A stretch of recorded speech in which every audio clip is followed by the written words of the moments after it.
السلام عليكم ورحمة الله وبركاته. كيف جمتوا تعرفي دعوة ورقي شو جرجرتوا كم جرتن فيام كيسن جرجرين عافيان بعد ما فكرت سنين جرا بقى جراتني ساعة إيدني سنين جرا هرس دي بني جرا هركا ورقي شو مالك بتة نورفته جيتون كيسن الأولو هر خير ما شاء الله ربي خيري هاقولو هو خيريتي والله كا أكمل اللي بينو يجودا كنا سيد اللي دابهيتين جرا سيد hidhaabahee akka nama ofii dandeettii ofiitii yookiin achi gubbaasee godhatanii kun aga guyyaa 2-3 kanallee wanni namoo viidiyoo waraabuu dhabee ofirraa isinirraallee isinillee waa gurra buusuu dhabnee isinirraa banneef jechuudha. Sababuma kana kunoo jirri ammallee gadi baanee jedhanii gadi bayanii mashaakila dhiisaan jiranii gurbaa namaa jala deemanii dubbiitti barbaadanii nama itti erganii dubbiirra barbaadanii yaa obboleeyyanti yemee ummatuma kana garamitti yoo qabanne falli jira jettan isiniin jedha. Wallahi fala isaanii wallaalleetii jirra, afaan isaanii wallaallee jirra, gara isaan itti faamnu irraa wallaallee jirra ammata durii miti jechuudha. Ani dubbii mitana keessaayis na baasaa maqaa kiyyaallee akka namni wal dhabne jeetiin kun akkuma isin naan jettan kaan nama ummata nama maanguddoolleetti dubbisee ijoolleen nama jalaa ummanni ummata nama jalaa dhagahuu miti. Maanguddoollee kun hojjetanii harka darbanii kunoo ammallee mashaakila isaanii itti deebi'u jiranii isiniin jedha. Yoo obboleeyyanti yoo dhugaa nuu himiyyatte laal dubbiin silaa barana isaan irra geettee waa'ee sibiila kanaa wajjin qabatte tunuu irraa hin dhumanne qadiyaan kunuu irraa hin dhumanne ol ka'anii ammallee immoo mashaakila biraa jirri uumuun wallahi waan ajaa'ibaati, waan nama dinqisiisu hedduu jechuudha. Silaa namni qadiyaan namaa takka namarraa dhumattee osoo namni silaa isaan irraa damaanaa ta'e kun najaa irraa bahee waan fedhan dalaganii namatti hin dhagahamu yaa obboleeyyanki. Garuu ammoo kalima ammoo qadiyaa keessaa namni irraa waasii ta'ee gadi baasee har'a ammoo as deebi'aniiti waan nama doorsisan. Maaltu nama dhagayamaa? Maal itti fakkaataa? Maal yaadaniin isaanii na dhibdee akka namni yaaduu isaan akka isaaniitti kaa'anii kana wallaala sammuuti malee kaa wallaalle umriillee ijoollumaallee waan daa'imummaa qaban hin qaban hundi abbaa ilmaaniiti. Hundi isaanii jaarsota manguddoodha. Homaa waan isaan irraa ganaa hafee jiru kana olitti namni gaafa baasanii jedhee namni isaan eeguu hin jiru jechuudha. Kana kaa beekumsa ta'a waa beekumsaa miti an akka kiyyetti akka inni silaa itti ilaalutti wallaaluma sammuu yookiin hanqinna sammuu hir'inna sammuuti malee kun beekumsaa miti yaa obboleeyyanti isiniin jedha. Kanaaf kaa Oromoos harka darbanii namni Oromoo harka dide booda nama biraatiif wanni namni illee nama aalatu hin jiru isaa jechallee namni maaliif waan akkanaa dalaydan namaan jedhee nama qomatullee hin jiru. Daawwattoota keenya nuti isiniif illee quuxoyne Oromoof illee quuxoyne gurbaan kun kaniin silaa jarri hardhallee kunoo jalaa fuudhanii bakka dalagaa isaatitti jeequmsa uumaa jiranii deemanii bakka inni karaa inni deemutti nama itti erganii araba itti erganii waan fedhan dalaguu yaalii godhu jiranii rakkoo tana hunda alaa sababa kiyyarraan akka hin oofne itti himeetiin dadhabee Abubakarillee anaa miti isa ka duraan hiike jaartitiyyaa miti jedhee gizee meeqa miidiyaa irratti ol bahee ka dubbate anaa miti isa dubbate. Kanaaf har'a hoo akkamitti jaartii isaa ta'ee jaartii tiyitanii kaa jala maa deemtaa maaliif akkana taataa maaliif jinnii taataa jedhanii gurbaa namaa doorsisuun eebii guddaa.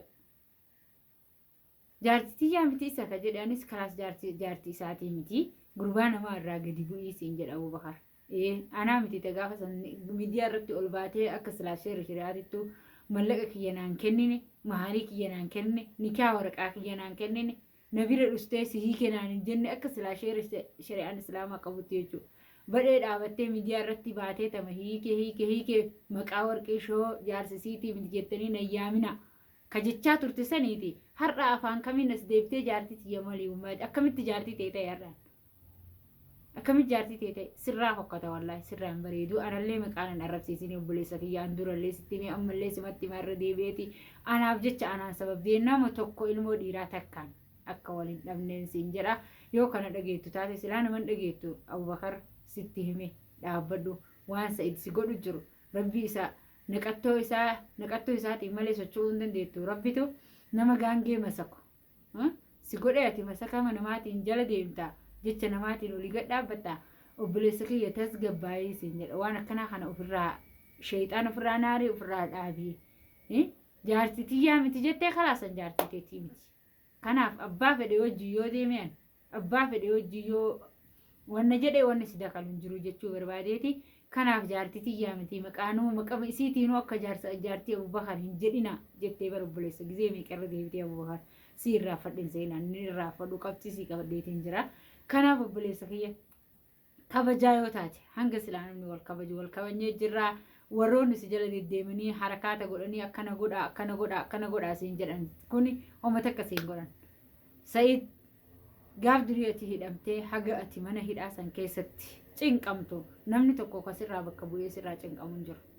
Sa'iid osoo akka jedhan saniin qadiyaa san nuti sitti gajjajjabeessinee sitti murteessanii karaa biraa si dabarsanii har'a waan haasoitu kana guutuu naasoitu jechuudha. Garuu nutiin kun sodaa keessaniif miti yookiin lubbuu teessaniif miti gurbaan kun kabajaa Oromoo san ta'isin safuu Oromoo san lafa dhiittanii Oromoo irraan tarkaanfattanii manguddoo irraan tarkaanfattanii waan feetan dalaydan san guutuu inni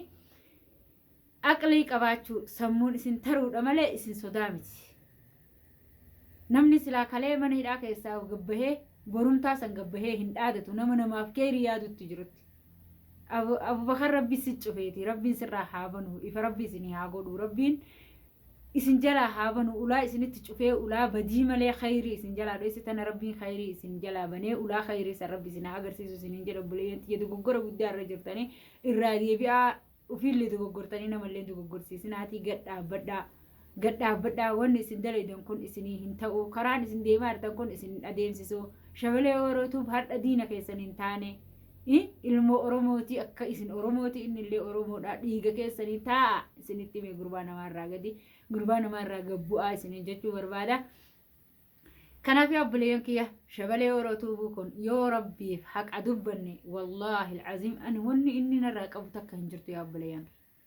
beekaatii dubbii faallessanii maqaa namaallee balleessanii uummanni kun jechuu maqaa ofiitillee balleessuuf deeman jechuu maqaa irdii namaatillee maqaa biyya namaatillee balleessuuf deeman jechuu. Of kabajaa maqaa sabummaallee Oromoon akkana wal goote namaan jechuu eebii nurraa gabbu'aa nurraa hafaa nu jalaa hafaa nuti isin jalaa hafnee jirra meenummaa nu sodaattu haataa nu sodaattu dha'eeti isin hin dandeenyu amrii teessan hin qabnu yeroo isiniif hin qabnu yaa obboleeyyan kiyya nurraa gabbu'aa isiniin jedha nurraa gabbu'aa. Anis jiruu tiyyaan oofadhaa gurbaan namaatis jiruu isaa oofatu ilmaan isaa guddifatu gurbaa namaa dhiisaa. Maal irraa feetansi gurbaa namaa jigetti baafattanii? Maal irraa feetan yaa obboleeyyan kiyya amma nakiyya gala shabaree orootuu bujaartii qaba ilmaan qaba agartanii abbaa ilmaan meeqaatiiti irraa gabbu'aa dhiisaa gurbaa namaa rabbi sodaadhaati. Anammoo misiliin jedhullee wallaaleetiin jira wallaahi lazii. Haa ilmaan isaa xaaratee guddifatu dhiisaa isiniin jedha. Dalagaan godhatinaa mee akka ilmoo namaatti achi deemaa dalagaa barbaaddadha akka isaa sanitti dalagaa takka uumadhaati dalagadha. Innaa akkanatti olii gad deemtaniitumaan waanuma badduu dharuman jirre shirribuu dharuman jirre xaxu wallaahi namaa fi rabbi biratti illee kasaaraadha wanni akkanaa yaa obboleeyyanti. Hanga silaa namni isinitti meetiin jiraan duraanillee. Isinii kanaaf jecha wallaahi nama biratti ajooyne yaa rabbii xiyya bismillaahi rahmaan rahiim namni illee nu jibbe yaa akhi namni illee nu ifate yaa akhi nurraa dhaabbadha yaa akhi mashaakilan feenu. Maal qaba yoo nurraa dhaabbattan yoo mashaakila kana nurraa dhiistanii nagayaan jiruu teessan oofattanii jiraattan maal qaba. Tamam shabalee orootuu waan isin godhe takka hin qabu gurbaan kun waan isin godhe takka hin qabu haqa rabbii ta itti mul'atte dubbatee hayyeena jalaa isa haa hafu hin tuqilaa gurbaa namaa irraa goraa gurbaa namaa irraa gabbu'aa gurbaa namaa nuti guruu wal ergataan jiru gurbaa kanaan waan takka walirraa hin qabnuuti yaa obboleeyyanti yaa'anii wasaqa akka keessanii baalagee akka keessaniiti mitiiti narraa gad dhaabbadha narraa gabbu'aan. Tamam anaan sababdanii intalti sun akkasiiti sababa keessan akkanaan hin jenne kanaafuu ani waa'ee kiyyaa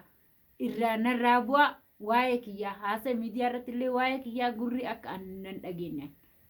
Lafattillee diddanii Oromoo harka diddanii miti Oromoon alatti mee nama isin dubbiidhan isinii fixuun laallaati dantaateessanii annan dakalu ana keessaa na baasa. Gurbaa yoo feetan kara feetaniin waliin tasarrafaa ofirraa isin dhoggaa eegi isin kabajaa diddan jechuudha. Fedhu seeraan ofirraa isin danda'ee haa dhoggu fedhu humnaan danda'ee ofirraa isin haa dhoggu. Utubaan haga dhiiban qabaa haga dhiisan qabaa jetti Oromoon yaa obboleeyyanti yoo gad dhaabbattanoo isin. Yoo nama jalaa haftanii jiruu teessan oofattanoo yoo ilmaan qabdanii yoo ilmaan guddifattanoo itti xaarattanii waan badii dalaguuf deemtaniin tana yaa akii namni diina yoo osoo isinii dhufee ofirraan deebistanii maaliif obboleessa keessanii roorrisuun maaliif isin barbaachisa? Obboleessa keessan kana jeequun maaliif isin barbaachisa? Dalagaa isaa san dhayxanii bakka dalagaa isaa san balleessuun maaliif isin barbaachisa? Wanni akkanaa isin hin barbaachisu. Gadi bu'aa waan akkanarraa. Uummata isin jala deddeemu kana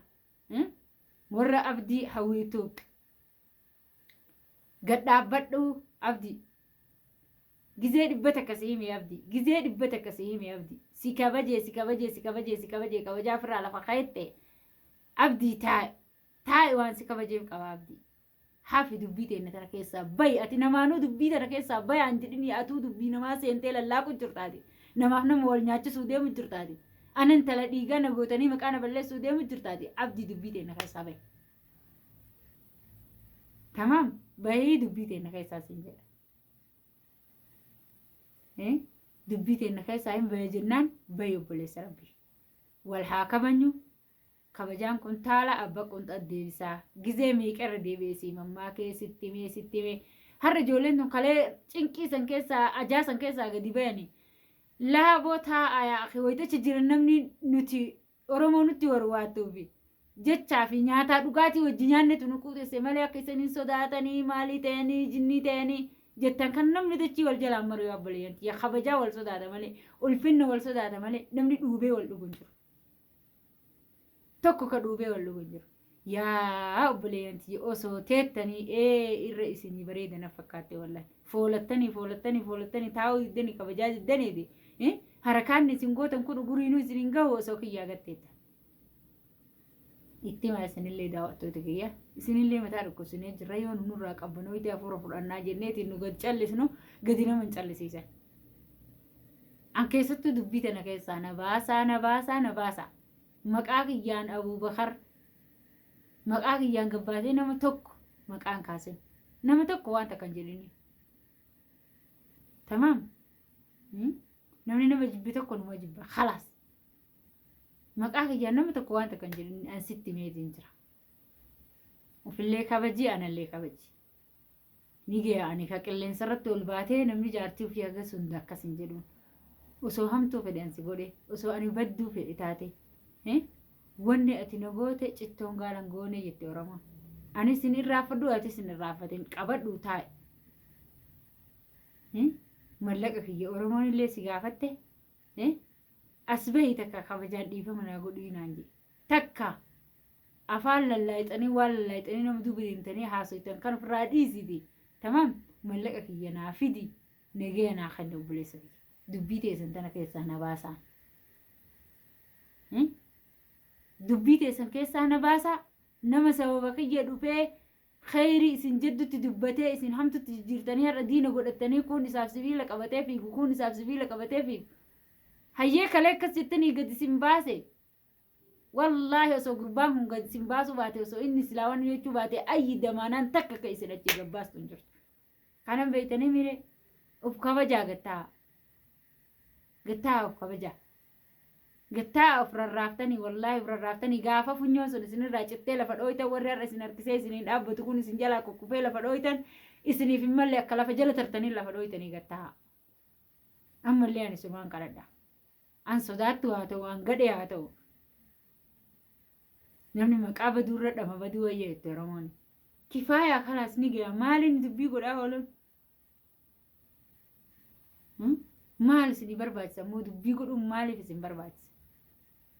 maaliif isin barbaachisa yaa'in ni fokkatti wallaahi lazii baay'istee fokkatti yaa'ii godhuun tamam waan akkanaa kana xiqqeeffadhaa gadhaabbadhaa irraa isiniin jedha gadi bu'aa ammallee namarraayis nama hin baate isin jeeqinaa gurbaa namaa hin jeeqinaa irraa gattaa of kabajaa tamam namni nuu isin taasafu jira wallaahi amma xiqqaa guddaan beeraa dhiirri akkamitti dubartiin faa isin kadhattee dhaabachuu iddanii harkaa takkanaa gootanis kunoo yoo harka seeraa seentan imimmaan bootanii warwaatan yoo achi gabbaatan dachii rabbii guuttanii isin hin dandayan mee akkam isin godhan ayyee garamitti isin qabatan mee garamitti isin qabatanii isin wajjin namni deemuu danda'a halkan lama bultan nagayaan halkan lama yoo isin seentan ammoo ilmaan qabaa ilmaan akkana na cinkitee jaartiin akkana taatee jaarsi akkana ta'ee jaartiin teessanis manaa buutu namni kanarratti waan namni safuu dalage waan namni gifii isinirra dalage nama se'a namni akka isin dharra shirribu jirtan quban qabanii dhiiraa dhalaan kanaaf obboleeyyanti isinii himeetiin jiraan kanaan dhala wanni ani isinii himu hin jirtu halkan deemtanii nama jeequ guyyaa deemtanii nama jeequ أنا هو هل كنا نفو مالي في زنبر بعد سبليا هل كان نفتني ولا أنا ما تفهم كنت كنا ولا كنت في نامتي كنت يروم مالمتي كنت جبنو ما متي بليانتي جتا لك تا أي ترى راجد يا أي دابا نجي أنا جرانو والحاكم النوتين كن أبلياني جتا جولي متكان جتا سنتي مين يدوني سنكر دي جتا والله أوفو إيه سلا وريك كنيسين يقول أنت أكون أصورك كنيسين جوجل أكون أصو سلا جزيرة كون دقار بتهون دنا مزمبر دابتون ليه تيسنتي فكات تا ورا أصومي تجاتني سنكفتني لفاول سنين كمني كنيسين الرد لقو جرا سنين الرد لقتا جرا جتا وف كبجة سيد جتا يا دبار الموت يقول فن تا سيد بلسكي تا سكبجة تا وفول بيسي تا صدر كارا وف كدي بوسته لفتي قد فين قلتني جتا تا أتي سبو بحر مقالة نبلسين مقالة بنبلسين يجولي تقول فن ديو خبجة برباد خبجة نجي عن المان تقول فن حبيبي فيا قبر جرين نجارين سياواني وان غاري كيسس أرجو فدو وان بدا كيسس أرجو فدو مكانم بلسين أنيس أبوليتي تيتي نراقبوي تمام كناف والله إذا وتوتك يعني كوان حاسون قبوتي هره والله دبين جراتي بدلقان جرا وان تكوان نتولا جرتوتك كان أجرّي شودا يونسي مشاكل كانوا دمني أوف نمني لينو يفتي نمني لينو جبّي نديس نفران وجنة كنا نديس أني مية كم تلين يا بليانك نديس أنجراني نجلا هفا أنجراني مية كم قوناية ربي إنه براي ساني هاباس وميدو أينا قد يا بليانك أتي ربي دبيدنا كيسا ربي سياباس ويا سادنا أنجلا دو أينا قد أدواتو تكيا ربي نجيان كيسا سيأكل كل سو قران يالي ربي كيسا سياباس ونانجلا دو أينا قد آخر سنة ما كارغو ربي علاماتي إن شاء الله ربين كيسا كي أرجو يجودا بلاديم تتنا هندو ربنا الراك أبنيسو ربنا الراك أبو مكاك يا ربنا متكاولتين في ديني دعائنا أقول عايز ننجرا حاجة أم سكنتا كي وانا وجين تفتني كوجم تو تعرفي ده تتخيلنا والفرد أنا قلتهم أنا خبجما سنجرا والله سنجالت أنا جرات أفيانا تيا سنجرا السلام عليكم ورحمة الله وبركاته وفيديو براتي ولتدي منو تنجي أنا تراس